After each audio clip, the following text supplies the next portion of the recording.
When I'm walking down the street. I do want to say to Doni and many of you in this room that over a very long career in this city, all of you have helped me and my colleagues tell the truth and to try to tell. I may not look like you and you me, but Take my hat up. I'm South Carolina, so I just. What does this event mean to you, Miss Peggy Morris? Oh, my heart. Happy 20th anniversary. My heart is about loving up on my sisters. Do you know what it feels like to have your sisters in the room? Done. And dare to be different and unique. I'm gonna be the best me I can be by letting His glory shine through. I am beautiful, I am blessed, but not just what you see in the flesh. I'm free from people, free from myself. The doctor lived next door to the janitor, to the reverend, and the lawyer. We were together. Now we get so high and mighty that you create stress for your society because you don't like poor black folks either. That's a health problem. Get yourself together so I can stop being taking care of geriatric people and get back to pediatrics. I thank you, Doni, for all you've done. Let's keep doing it all the more. Letting His glory shine through. Dare to be you, dare to be me, dare to be different and unique. I'm gonna be the best me I can be by letting His glory shine through. And I dare you, I dare you, I dare you to be who you are. First name's Doni, last name's Glover, in it to win it for the long haul, baby. It's a beautiful day in the neighborhood. Just glad to be alive, glad to be in the land of the living one more time. We have some very special guests who will join us today, including a realtor, Mr. Angelo Cooper, and an attorney, Mr. Neil Dubow. Without further ado, we're going to get straight on to the get down. Good morning, Angelo. How are you? Good morning, Doni. I'm awesome. You look like you're a morning person. All right. Neil Dubow, how you doing? Hey, Doni. Good morning. How are you? Hey, Angelo. Hey, good I'm morning. good. Neil. I'm good. Neil, you got a baldy there. Neil, you want to pull the screen down? You got daylight jumping in on you. How about that? Yeah. You want me to do the shades behind me? Hang on a second. Yeah. Yeah. Drop them down a little bit. There we go. Straighten that out. Did you want to pull it down? I'm going to do something a little bit different. Okay. Hang on. You're going to flip the script. All right, Angelo, go ahead and plug your business. Bam. Angelo Cooper of the Coop Group, Keller Williams Realty, licensed in Maryland, D.C., Pennsylvania, Dominican Republic, investor, realtor, developer, specialized in residential and commercial real estate. And Angelo, I'm so proud of you, my Coppin State classmate. You are developing an office building, a hotel in the Dominican? You laughing at me? Yeah, I am doing some development down there. It's almost at its end, Lord willing, and next month. Couple minute walk to the beach. It's a condominium building. So, yes. Good stuff. Neil Dubow. Hey, Doni. Good to see you. Haven't seen you in a month of Sundays. What's been happening? You're no longer the Pikesville lawyer, right? I'm still Baltimore County, but I'm in Timonium now, inching further north. You'll be in Pennsylvania soon. So how's the firm going? We are busy and growing, my friend. Busy and growing. Very blessed. Okay, now let me go back and forth. Angelo, how's the family? The family is awesome. They're wonderful. Daughter's home for spring break this week, and then the junior will be home. Spring break already? Yeah, spring break already. It's still winter. Yeah, isn't that something? Well, it's mixed. Some of the weather is like, hey, nice in the sun. And then when you blink, we got to deal with some of, the winter months. So. Well, that's Baltimore. It's from one extreme to another. 1 minute you got the heat on, next minute you got the air on. No in between. Exactly. Okay, Neil, how's your family? They're good. No spring break yet. My girl's a little bit younger, but they're busy with activities and everything else. We run around with like chickens with their heads cut off to get them everywhere they need to be. But thank goodness everybody is healthy and happy. So we're good. Amen to Now, that. now you both each have a daughter, right? I have two. Well, I have one. Right. Well, everybody and their mama is talking about Chris Rock. And I mention that because Chris Rock, I have a daughter. Chris Rock said that, and this was some time ago, not last night or whenever this recent thing happened, that a father's job is to keep his daughter off the pole. Y'all remember that? I do. I absolutely do. I'll never forget I that. watched the special, but I missed that piece. No. He said that years ago. Okay. That was like 90s Chris Rock, I think. Yeah. That a father's job is to keep it.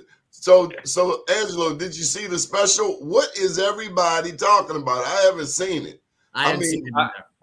I did see the special, and I think it was well worth it. Shot live from Baltimore, and I thought it was rather profound. I felt like as he was closing out, it was more of a dramedy when he went in on Will Smith. So he was really intense about that situation. So was it comedy? It was comedy all the way up until that point, and then comedy transitioned to dramedy, in my opinion, because after holding back for a whole year, he just kind of let loose, and he had some good arguments, to the events that led up to that. Did we learn anything? Yes, we did. We did. Care to share? Yeah, I mean, to think about that, you're on a world stage, and it's so easy for us to kind of succumb to violence and to react. And Chris said, "Hey, I'm not going to be on Oprah or The View, asking for sympathy." In the heat of the moment, he exercised that restraint and didn't, feed in, because it would have been a huge debacle to see, two men of color, especially, going at it, during the Oscars. So, he gave the world a lesson of self-restraint. Neil, could you have stood up there and took that slap? I'm from North Avenue. I'm just going to tell you, you're not swinging on me on TV on North Avenue. It's going to be something like that. The short answer is I don't know. I am very sympathetic to Chris Rock. He's hosting the event, so he's not in the same position as everybody else. Probably feels like he has a heightened responsibility. And then the whole thing was so shocking in the moment. I think that, I give him a lot of credit. And I think, to Angelo's point, and I really want to watch the stand-up special, I think Chris dealt with it responsibly at the time, and has had a lot of time to think about it. And now he's in his church, right? He's on stage with the microphone in his hand. This is his situation. Nobody can regulate him, and he's going to say what he wants, and he should. He's entitled. Yes. Did you guys see the Super Bowl? Tell you another performance people have been talking about. They have not let it go. Rihanna. I didn't watch the halftime show. I did watch the game. And so what was noteworthy about that performance? She was pregnant. Oh, this must be a second child. Did she conceive the first? I don't know. Donnie? She was pregnant. That's all I know. That's all. Red dress. And Okay. some people, the question is, did she give people that $3,000 worth? Probably not. No Janet Justin Timberlake.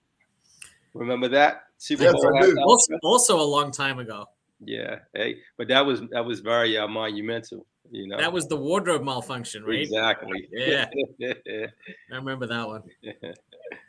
All righty. So today I thought that I would wear a jersey, but I said, no, don't wear your Lamar jersey because, you know, Neil's going to be all dressed up. Okay, so no jersey, but they tell me today is the day that Lamar has to decide what he's going to do. Is that right, Neil?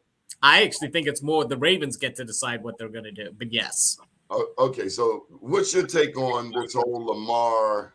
I think that the contract that the Cleveland Browns gave Deshaun Watson messed everything up for everybody.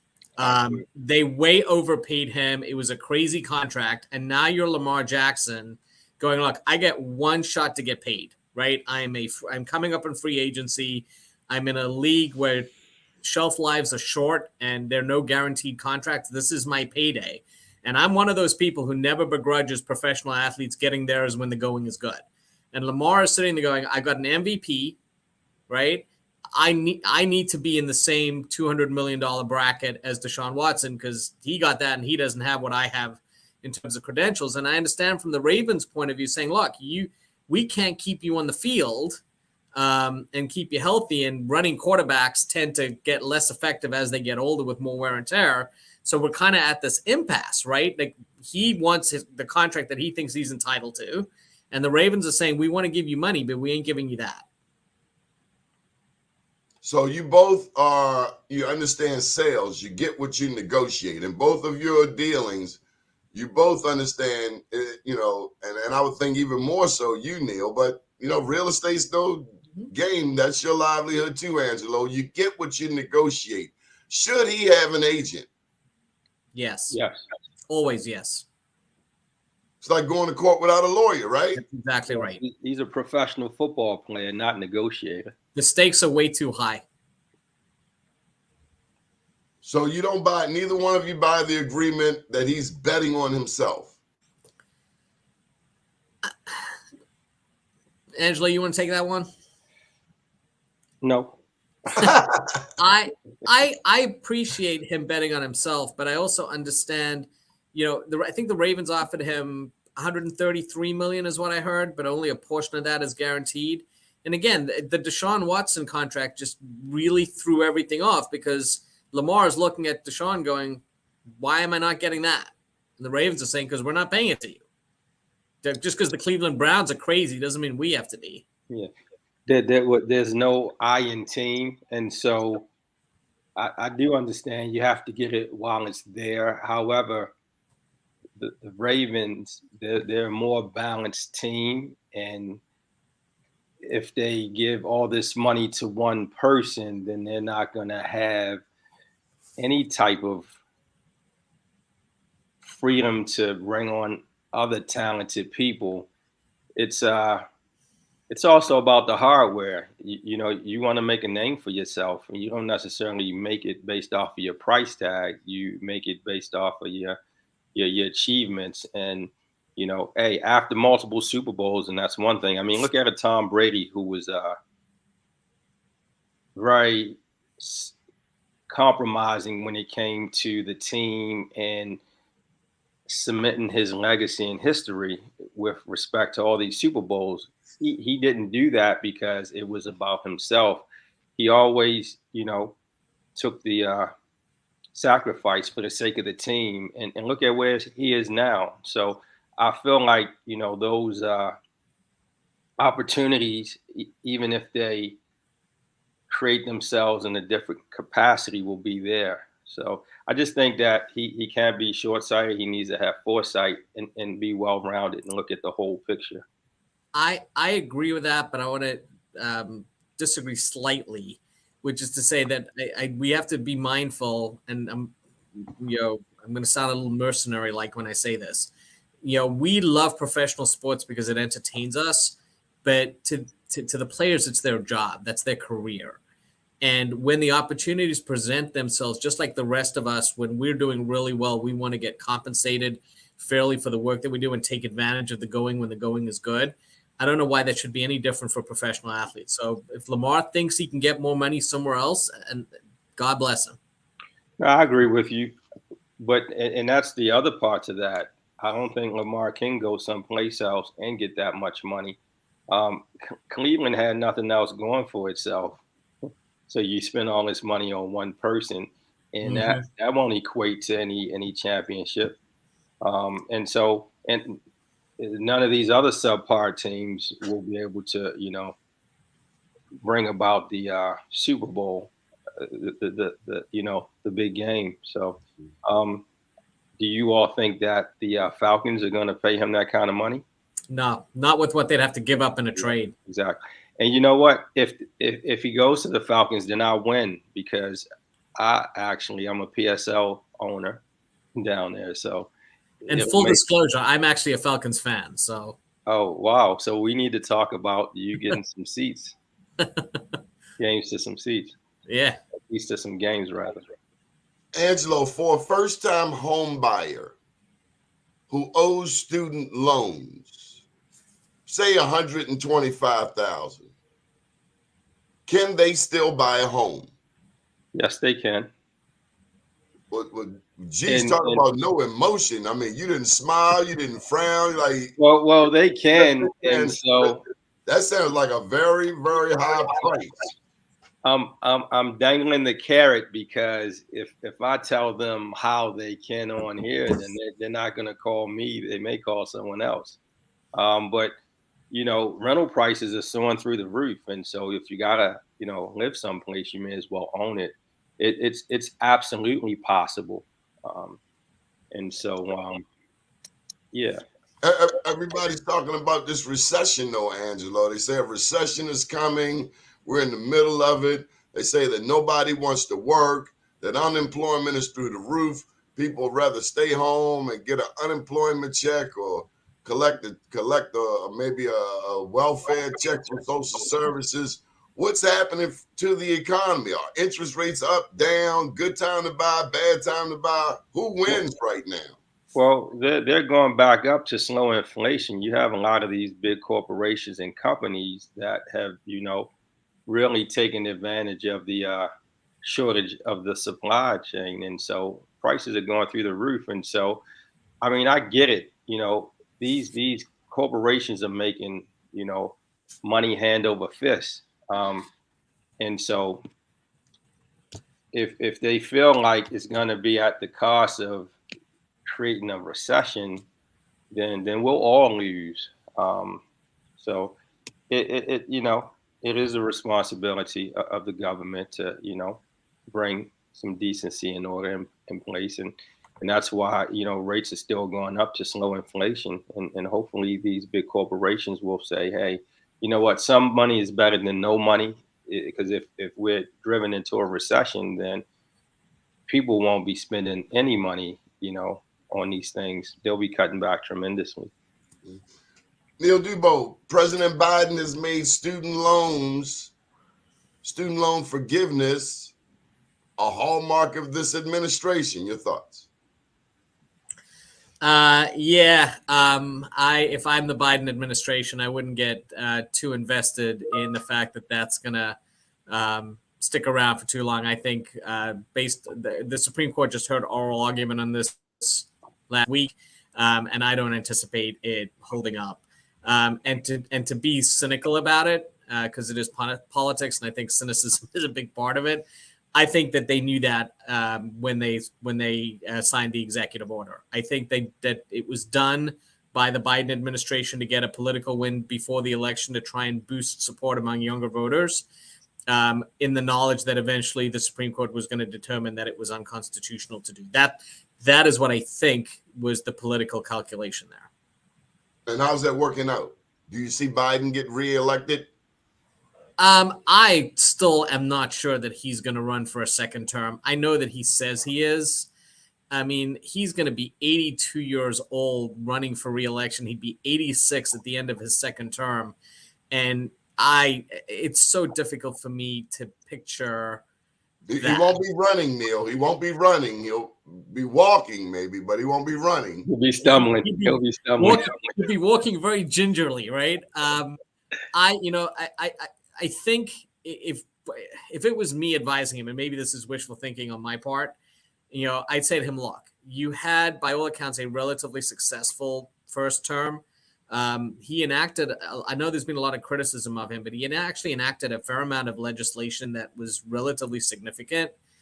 Stimulus bills, an infrastructure package. We've been having presidents talk about infrastructure legislation for decades. He actually got it done. Right?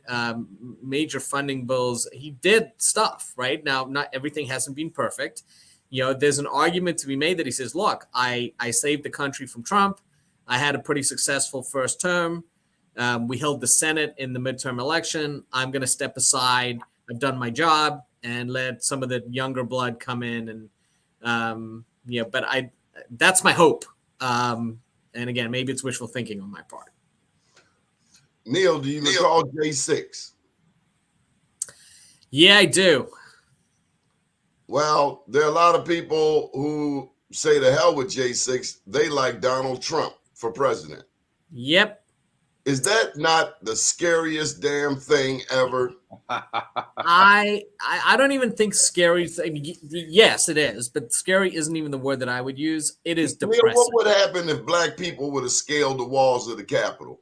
I think we both know the answer to that question. That's the ultimate rhetorical question. Open fire. I mean, I am so depressed. I was actually texting with a buddy of mine this morning about, because Tucker Carlson did a whole thing last night about January 6th and trying to, engage in this revisionism. And I said, if you had told me on January the 7th that 2 years later, people would have moved on, that it wouldn't have been perceived as such a big deal, I believe that. I could believe that there are people in this country that would want to move on from it and put it on the back burner and not be as focused on it and try to diminish it or minimize it. Not in my wildest dreams did I imagine that they would go so far as to try to turn the insurrectionists into heroes and make it seem like they were engaging in some great civil service. Like, that is so crazy to me, and I find it very difficult to imagine how I coexist politically in a world with people who believe that. It's scary. It's scary to see what we will accept as normal. I mean, it's like we live in a world where the abnormal is now normal and the normal is now abnormal. We used to engage. You don't have to go back that far, right? Go back a decade. Mitt Romney and Barack Obama running in 2012, right? Spirited disagreements, two different candidates, but they were discussing capital gains taxes and foreign policy and issues. At no stage in any of that was there a question of, oh, by the way, if we think we lost this election and that it was stolen from us, so we're going to incite a mob to storm the Capitol to stop the electoral count vote from happening. Like, what are we even talking about here? As you can see, we've just been joined by attorney Bob Shield. Mr. Bob. Good morning to all, and to all a good day. Congratulations. Yeah, thank you. It's Tell about your daughter. Yeah. We had the hearing yesterday in front of the Executive Nominations Committee, which of course passed on it unanimously. It goes before the full Senate next week, and upon confirmation, she will be the first African American on the Maryland State Board of Contract Appeals in its 45-year history. Which nobody. I mean, I'm extremely proud of her. She's obviously well qualified for it, but nobody seemed to. They found it unimaginable that such an agency with that kind of power and jurisdiction could have existed all of these years without ever having a single African American judge. I mean, that's what they are, and the fact is they didn't. In fact, the history of the organization is that when the Maryland MBE program was first enacted under House Bill 64 back in 1978, minority business issues were expressly excluded from the jurisdiction of the Maryland Board of Contract Appeals because bid protests ordinarily stop contracts from being awarded until the protests have been resolved, and minority issues weren't seen as being important enough to stop the state's business. So the legislature, when they enacted it, excluded MBE issues from the jurisdiction of the board, and it wasn't until 2015 that the Court of Special Appeals, the then Court of Special Appeals, told them that it was illegal to have done so. So despite the fact that they held the first case in 1981, it wasn't until 2016 that it first heard a case involving the state's compliance, regarding compliance with the state's MBE program. Last night, Craig Thompson became the new head of the Maryland Stadium Authority. Well, the Stadium Authority ought to be abolished. So, I mean, I'm happy for Craig. I know him well, and he's a great guy, and I'm glad that he's chairman. I'd rather have him than some other people. But the fact of the matter is the Stadium Authority has well outlived its original intent. It was created for one purpose by William Donald Schaefer, which was to get the stadiums built in Baltimore City. But now it's become sort of its ombudsman. It's everywhere, doing everything for everybody, and it's become a monster. And in some respects, it's unbridled. And I just think it ought to be abolished, and we ought to go back to procurement in normal way. There's no real justification for its continued existence as a specialty agency. At least I don't think. Any thoughts on Lamar? I could care less. That's my thought. Okay. Any thoughts on student loan forgiveness? Absolutely ought to be forgiven. Absolutely ought to be forgiven. But we ought to go more than that. We ought to look at why the amount owed is so high. And the reason for that is, in my opinion, that we've allowed private profit interests to take over higher education in this country. It's a game. It's a gimmick. We make our children feel that they're less than adequate if they don't go to college. We push them off into college and charge fees that they can't afford and the parents can't afford, and then we give them, you can go because we're going to give you loans that they will pay off if they're lucky by the time they're 60. Okay. All right. We're going to shift back over here to Neil. Neil, wanted to ask you about this Ohio train derailment. That seems to have captured your attention. There was a second one as well. I think, and this is something that I think we're going to have to pay closer attention to. I think this is the canary in the coal mine, because I think this is the beginning of what is going to be a series of similar type events. Hold up. Just want to interject. Did Donald Trump take money away from making the trains safe? Instead of making all of the trains have brakes, he put it on the front and the back? So this is where I'm going. This is what happens when deregulation meets lack of infrastructure, right? When these two things coalesce, you have a deregulated industry that has lobbied to not have to have regulations, because to have to abide by certain regulations costs them money, and they don't want to have to spend that money.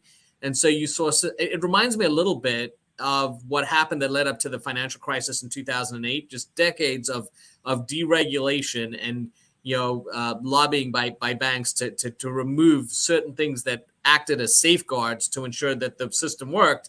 And then shockingly, it all fell apart when all those safeguards were removed. And I hope I'm wrong about this. I hope these are isolated events. But, you had the first train derailment in Ohio, my understanding, has occurred as a result of faulty brakes or brakes that didn't comply with certain standards, except those standards, Democrats in Congress had tried to get them enhanced, and that was opposed by and eventually defeated by the Trump administration, right? It's not difficult to draw a straight line from deregulation and then going to the infrastructure issue, right? We didn't get an infrastructure bill passed till Joe Biden. It's going to take years and years for that money to make its way to projects, for those projects to improve our infrastructure. It doesn't magically improve overnight. Bridges, trains, all of it. Our country's infrastructure has decayed over decades.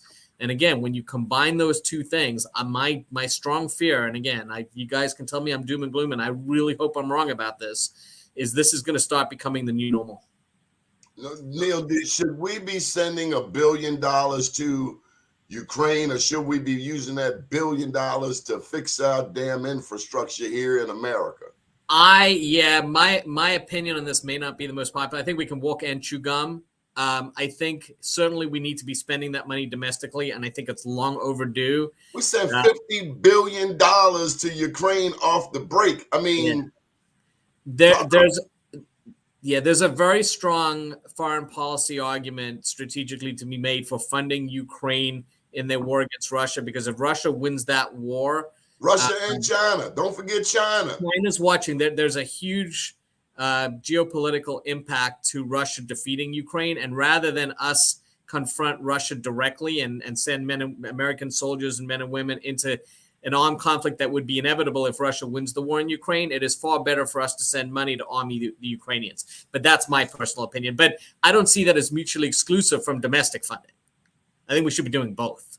Angelo, did you see the Chinese balloon going over America? Yes, I did, Donnie. I did. I mean, if China look, you don't have to be a rocket scientist. China's got 1.3, 1.4 billion people. We've got 400 million. That means they could just send one wave across the water. Now, I know we got guns and all, but they got 1.4 billion people. Yeah. Yet we buying all our Nikes from them. Everything from Amazon, made in China. What are we doing, Angelo? Is that balanced trade? Not at all, Donnie. Not at all. I can't give any kind of rhyme or reason or plausible explanation for it. So maybe you know something that I don't know. Okay, well let me go to the expert, Mr. Right, let me say first that I'm not sending aid to anybody where I have to wait to get on the bus behind somebody else to get out of the zone where danger is. That's number one. Okay, so that means $0 to me. Secondly, we ought to tell the American people what the real quote national interest is, and it's all about money. It's about oil. It's about people who have money making more money. It's not about any great geopolitical, ideological confrontation between Russia. There's no more Cold War. It's not. It's about plain dollars and cents. That's what it's all about, and that's what. And the fact of the matter is, the war as such is already being fought between Russia and China. Whose big secret is it? I mean, if you can't fight without my money and my armament and my materials, then why then I'm the one who's really fighting the war. We're using unfortunately the blood and the bones and the sweat and the tears of these people to fight over American dollars. That's what this war is really about, and that's why I don't support it. And the fact that I have, it has nothing to do with support for the Ukrainian people. I feel sorry for them. I feel sorry for anybody who's involved in a conflict such as this. But let's be serious. Let's be honest about what it's really about. I want to come back to you, Bob. Let me go to Attorney Neil. Neil, Angelo in particular. I mean, when I think of Angelo and home ownership, that is the foundation of America. Owning land. You can have all of the money in the world, but a fancy car out front. I'd rather have a home first, that I own real estate. When I think about where we're going, how can you own anything these days and just not feel threatened? You mean in terms of property? Yeah. Okay. Let me be more specific. Yeah. Would you sell the city's utilities? No. I mean, what do you mean? If I was in gas and electric, Mayor Scott put this on the chopping block. Why? I mean, are you asking me why Mayor Scott? Why do you think Mayor Scott sold BG&E or leased? I could not imagine leasing my house. Yep. After you own it, you own it. I think there's a recognition there that it was not functional, and that were not functioning the way they would ideally have liked, and there was probably an understanding that Politicians are really, really good at deflecting responsibility when things aren't going well. And so I think, and I'm speculating, I don't know this to be true, but that there's probably a component of people who are generally dissatisfied with water service, both in terms of the billing and other components. And rather than have to take the slings and arrows, it may have been deemed more beneficial to subcontract that out to someone else. But I'm speculating. I don't know that. Okay, Angelo, let me get your thoughts. Ownership of BG&E, selling the underground or leasing or renting the underground conduit system. Good idea, bad idea? Help me out. You said leasing it? Yes. Leasing is, that's a great idea for BGE because they always have that. The hell with BG&E? I'm talking about the city. We want the city to be strong. I know it is a difficult one. Let's go over here to Attorney Bob. I think he has an opinion. Yeah. First of all, the city's already leasing space in the conduit to BG&E, and always has been, and not just to BG&E, but also to Verizon, Comcast, and others. And they pay to run their lines through that conduit, and they're supposed to pay an amount necessary to repair and maintain that conduit. So that the idea that the city's been losing money from the maintenance of the conduit system is absolutely false. It's ludicrous. It doesn't make any sense. If you're not charging enough rent to maintain your house to the tenant, then you increase the rent to the tenant. As simple as that. That's what everybody else does, and that's what they could have done here. I don't think this was this mayor's deal, quite frankly. I think this deal for the sale of the conduit system was actually made under the administration of former Mayor Catherine Pugh. I think that the goal of having BGE acquire the conduit was on the table, and in fact directly involved in the presence of what's his name, who came here as the head of Exelon, the Kingmaker, is now being promoted, Calvin Butler. I think when Calvin Butler came to Baltimore, and I think he even said it publicly, his mission, he was sent here to make a deal for BG&E Exelon to acquire effective ownership of the Baltimore City conduit system, and he's done that, and that's why he's got promoted. And also, you'll notice that that all along the city has been negotiating with the attorneys for BG&E, who was Venable. So I don't think it was any mistake that the chairman emeritus of Venable ended up being the city solicitor of Baltimore. Hold on. I don't think it's any mistake. Go ahead. What's the question? Want to be governor. Oh, get out of the break. Nobody even knew who Jim Shea was. Again, it's speculation, but Ray Charles can see certain things that even people cited can't. The whole purpose in Jim Shea running and picking Brandon Scott, in my opinion, was to give Brandon Scott citywide name recognition, which he did not have, and also, and which they paid for. And I think that was part of making sure that the deal previously made would be consummated under his administration. And I think Jim Shea came, and that's the reason why Shea was picked. You remember, in order to put Jim Shea in that position, he had to remove the city's first female African-American city solicitor, Dana Peterson Moore. He created a whole new office just for the Office of Equity and Diversity. Now, what the heck does a city that's run by black folk need with the Office of Equity and Diversity? Come on. I mean, she was removed to make room for Jim Shea, who was chairman emeritus of Venable, Venable was the one negotiating the deal with the city, and with perhaps some involvement from a former city solicitor, deputy city solicitor, David Ralph, who, when he left the city, became the deputy general counsel for Exelon. So I mean, come on.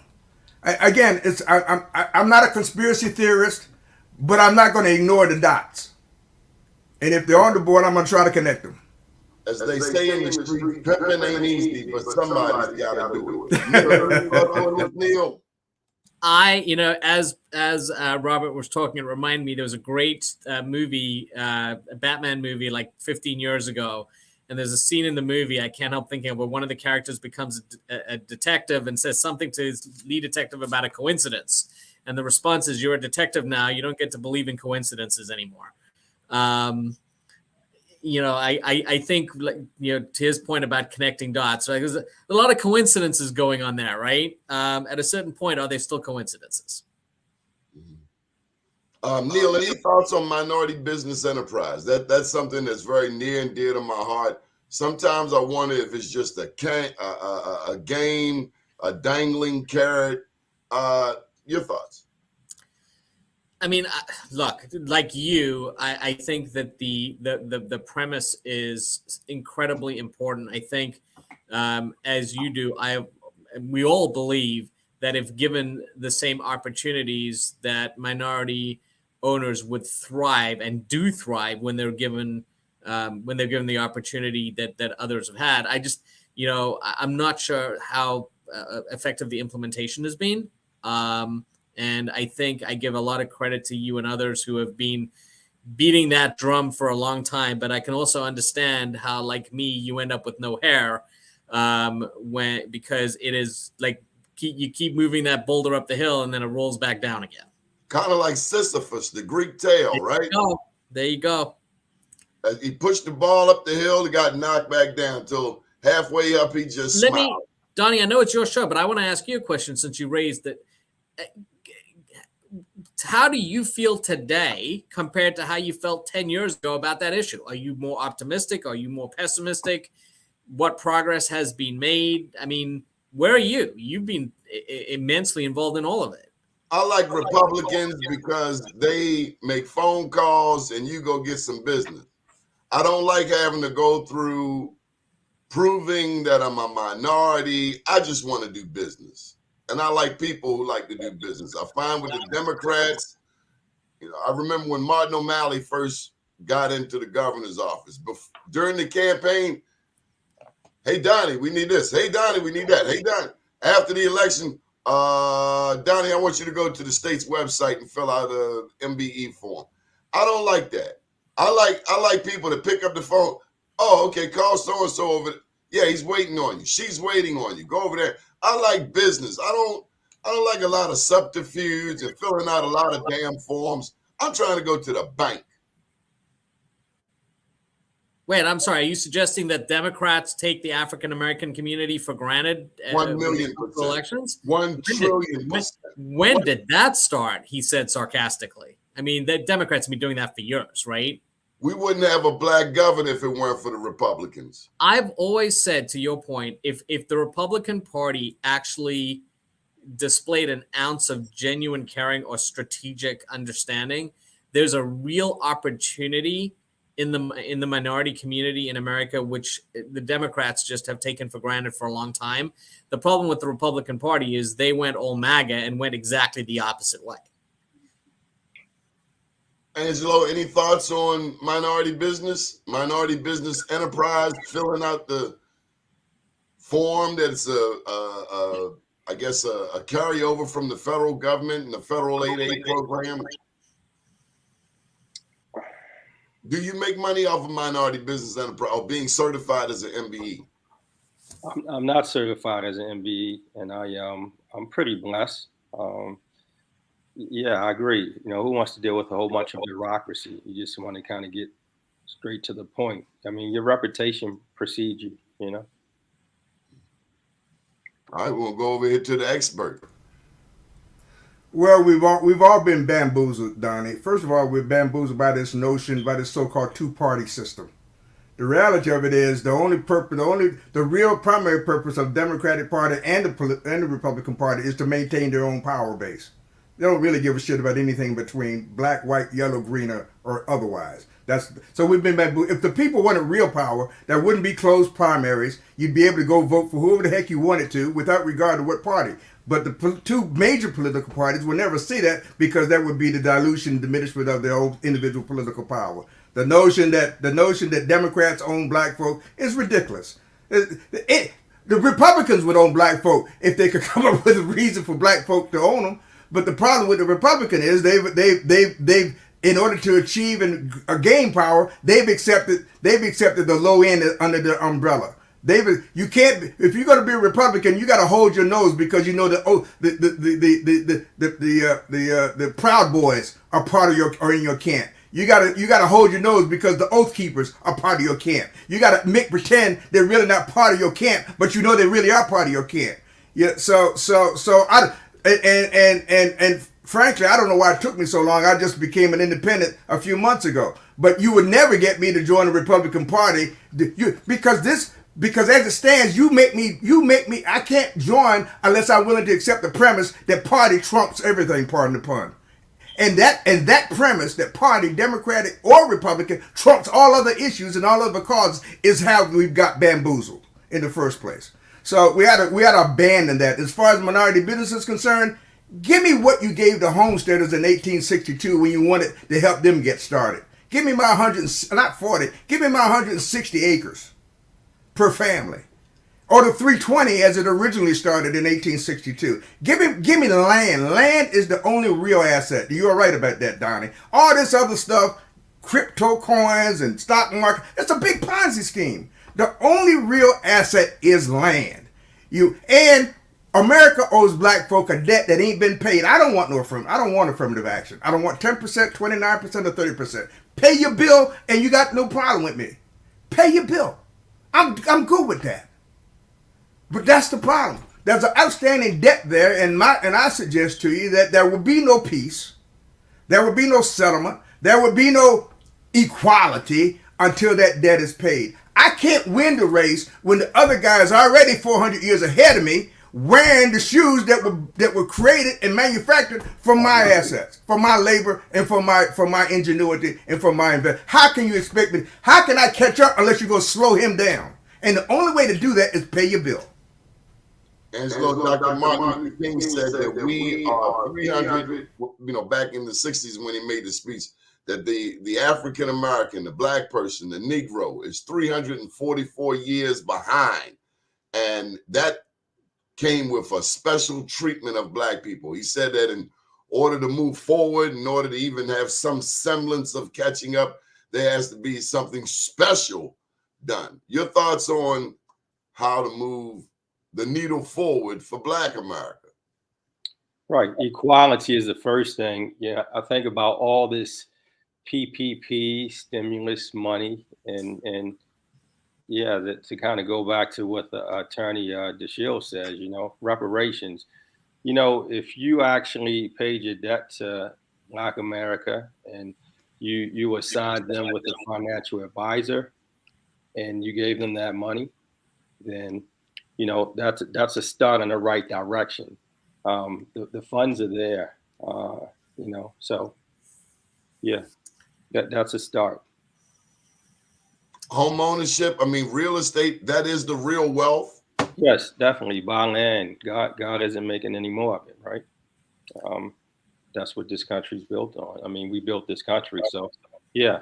Again, in short, that's a step to equality. Neil Dubovsky. My older daughter is 11 and she's really, really into history. And so I've been pushing the envelope a little bit in terms of what I've been exposing her to because I want to encourage that. And so last week, and it's really coincidental since we're having this conversation, she and I sat down and watched the movie Lincoln together. And I don't know whether anybody here saw that movie when it came out, the Spielberg movie. And I hear everybody talking about 300 years, 350 years, everything else. It was a stark reminder to me, and it was very interesting to watch it through her eyes, that slavery existed and the Civil War didn't end until 1865, right? We're talking about 150 years, really. That is not anywhere close to sufficient a period of time to allow a huge chunk of the community to become re-engaged. It is imperative as a social necessity that certain steps be taken. And it's not enough to Robert's point and to Angelo's point, to use the race example, right?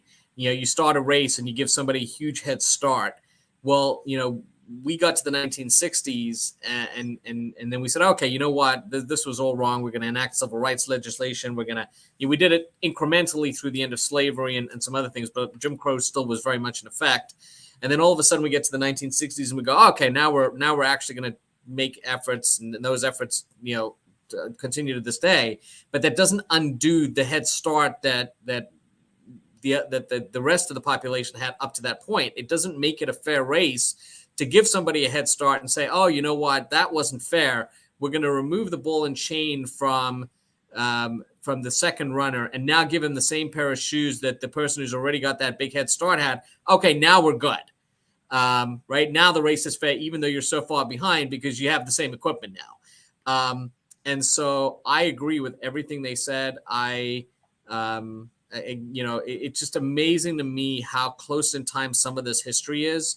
The opposition to reparations, the opposition to some of these affirmative action measures, whatever you want to call them, whatever you're in favor of or opposed to, a lot of the opposition is based on, well, look, this is so long ago, right? Everything's fine now. Well, it ain't that long ago. It really isn't.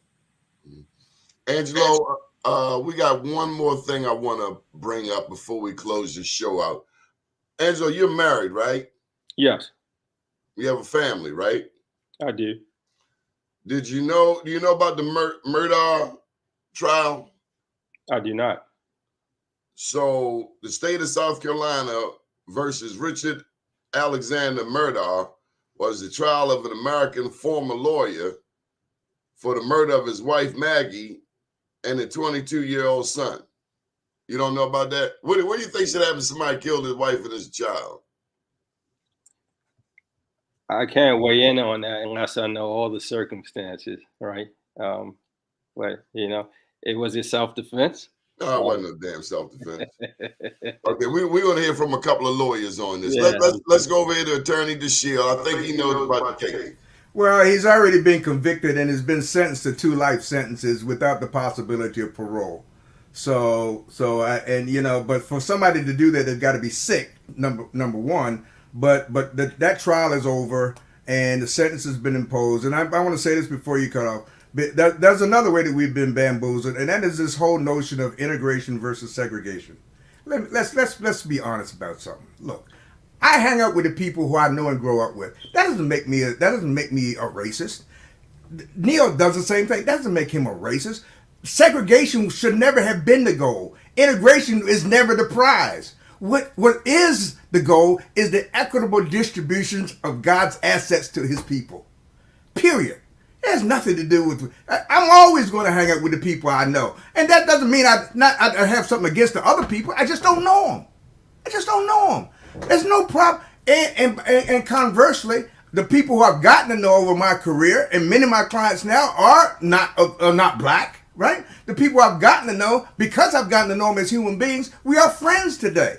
That didn't require legislative action. That didn't require government pronouncement. That required me just to keep on living day by day and dealing with the people that I come with as life goes on.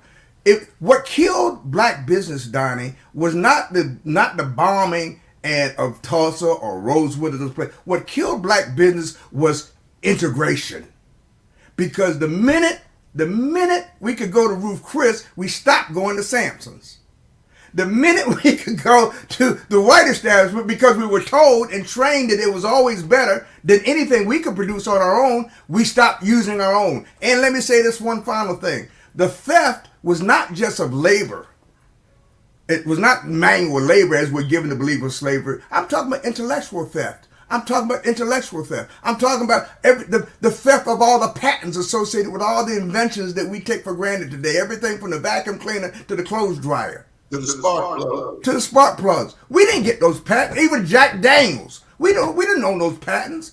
So our contribution to theft is much greater than just the labor from the slave black. It was a wholesale theft. And we gotta have people in positions of power who are willing to speak honestly about that. I don't care whether you don't have to agree with me, but we can't reach. How can we reach agreement if we operate with separate truths? We'll operate with separate truths.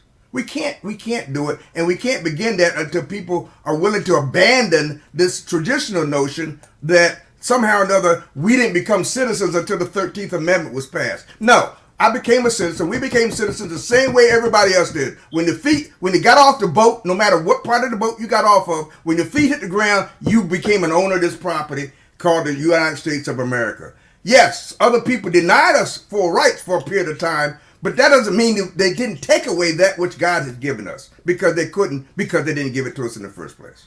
Neil Dubovsky, Murdaugh trial. Yeah. I mean, it was a very, very interesting case, and pretty awful. And the fact that he tried to deny there was some very, very clear evidence. One thing I saw in that case that I actually don't remember ever seeing before was after the jury rendered their verdict, the judge actually turned to them in open court in front of the defendant and congratulated the jury on arriving at the correct result, which is a very interesting thing for a judge to say, because there's going to be appeals and all sorts of other things. The judge obviously felt very comfortable that the outcome that had been reached was the correct one. The evidence seemed pretty overwhelming to me. So yeah, he actually hired somebody to kill himself, and then that ended up getting botched. Robert's right. There's something wrong with him mentally, but that doesn't excuse anything that he did. Neil, I gotta ask you. I can't let you slide on this one. You have South African roots. I do. Any thoughts on segregation, apartheid, integration? And by the way, since you've been on this show, Neil, we've been up there fighting for the people in Hose Heights, a historic community in between Roland Park and Hamden, where the nice people of Roland Park said, hey, you people living in this community founded by a free African who was enslaved, Grandison Ho, you don't deserve access in the year 2023 to Roland Avenue. Now, and that takes me back to J. Barry Mahul.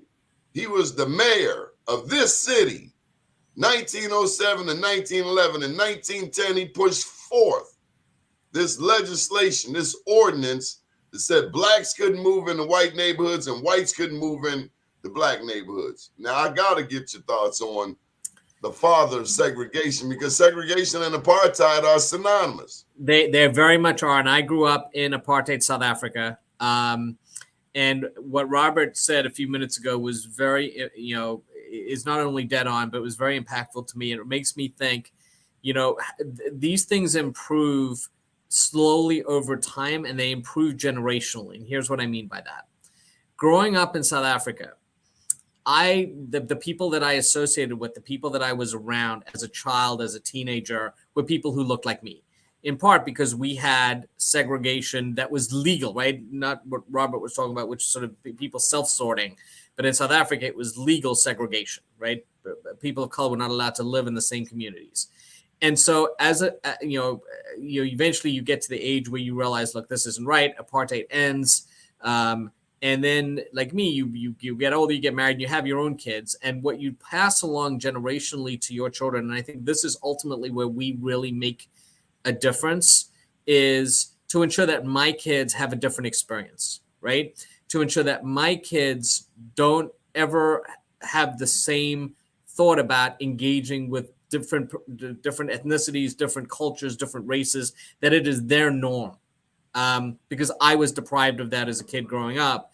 And I see that with them, how significant it is. And that if each generation just makes it a little bit better for the next one, that over time, it does make a difference. Makes me think of King Leopold in the Congo. He cut my people's hands off for that rubber. Angelo, you want to buy land. Would you buy land in a country that's suffering from apartheid like America? Yes, I would, at the right price. Well, Mr. Bob, I got to get you to plug your business there, Angelo. Angelo Cooper of the Coop Group, Keller Williams Realty, specialized in residential, commercial real estate, licensed in Maryland, D.C., Virginia, Pennsylvania, and the Dominican Republic. Investor, developer, realtor. How can people reach you? 410-977-5630, or you can go to locatemmarylandrealestate.com, locatemdrealestate.com. Okay. Neil, you want to put a plug in for your business, and then we'll go to Mr. Bob for the final. I appreciate it. And let me also say, Donnie, thank you for having me on. And thanks to both of you other gentlemen for a spirited and great conversation. I always love being on the show. Neil Dubovsky with Dubo Law. We are a plaintiff's personal injury and malpractice law firm up in Timonium, providing contingency fee services. There's no upfront cost to any of our clients. We get paid on a contingency fee basis. Any questions, any concerns, comments, you can give us a call at 443-275-6345, or you can reach us at www.dubolawfirm.com. Thanks, Donnie. And Neil, we want to welcome you back. Thank you for rejoining us on the advertising fold. Mr. Bob, you've been the longest advertiser here. We got to give you the final say. We love your money. Robert DeShiel, 410-547-8820. Today is the first day of the rest of your life, but it could be the last, so use it wisely. Thank you all. Good morning, world.